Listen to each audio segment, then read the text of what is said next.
La Russie a déclaré que certaines sanctions occidentales devaient être levées avant de commencer un cessez-le-feu maritime avec l'Ukraine.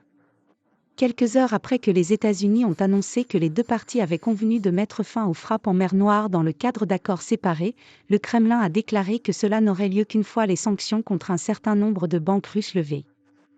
Les demandes comprennent la levée des sanctions contre la Banque agricole d'État Roselkosbank et le rétablissement de l'accès des entreprises au système de paiement international SWIFT.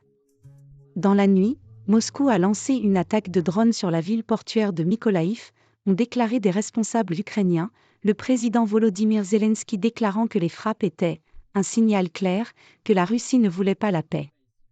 Après l'invasion à grande échelle de l'Ukraine par la Russie, l'UE et ses alliés ont suspendu l'accès à SWIFT pour un certain nombre d'institutions financières russes. L'objectif était que les entreprises russes perdent l'accès aux transactions normales, fluides et instantanées fournies par SWIFT, perturbant ainsi les paiements de leurs précieuses exportations énergétiques et agricoles. L'annulation de cette décision nécessiterait l'approbation de l'UE, une étape qui semble incertaine à la lumière des récentes déclarations européennes de soutien à Kiev.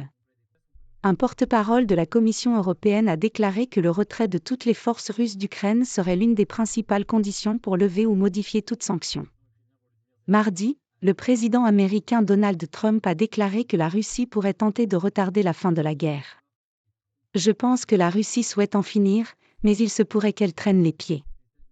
Je l'ai fait au fil des ans, a-t-il déclaré dans une interview accordée à Newsmax.